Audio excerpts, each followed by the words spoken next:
కర్ణాటకలో monkey fever కలకలం రేపుతుంది. ఇప్పటిదాకా 49 కేసులు నమోదయ్యాయి. ఈ వ్యాధి బారిన పడిన ఇద్దరు ఆసుపత్రిలో చికిత్స పొందుతూ ప్రాణాలు కోల్పోయారు.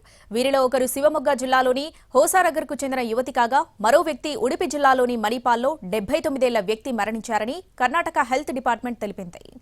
కర్ణాటకను మంకీ ఫీవర్ వణికిస్తోంది.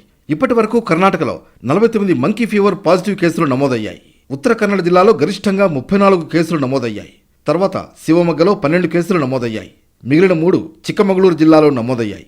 వెంటనే అలర్ట్ అయిన కర్ణాటక ఆరోగ్య కుటుంబ సంక్షేమ కమిషనర్ రణదీప్ శివమొగ్గ, చిక్కమగళూరు జిల్లాల ఆరోగ్య అధికారులతో సమావేశమయ్యారు.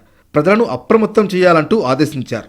తగిన జాగ్రత్తలు తీసుకోవాలని సూచించారు. ఇప్పటి వరకు జనవరి 1 నుంచి కేఎఫ్డి కేసులు నమోదైన ప్రాంతాల నుంచి 2288 శాంపుల్స్ సేకరించగా వాటిలో 49 కేసులు పాజిటివ్ వచ్చాయన్నారు. మంకీ ఫీవర్ను క్యాజనూర్ ఫారెస్ట్ డిసీజ్గా పిలుస్తారు. కోతులపై ఉండే పేలు కుట్టడం వల్ల ఈ జ్వరం వ్యాపిస్తుంది. కోతుల్లో ఉండే పేలు మనుషుల్ని కుట్టడం వల్ల ఈ ఇన్ఫెక్షన్ వస్తుంది. ఈ ఫీవర్ వచ్చిన వారికి 3 నుంచి 5 రోజుల పాటు తీవ్ర జ్వరం, ఒళ్ళు నొప్పులు, తలనొప్పి, జలుబు, దగ్గు ఉంటాయని వైద్యులు చెబుతున్నారు.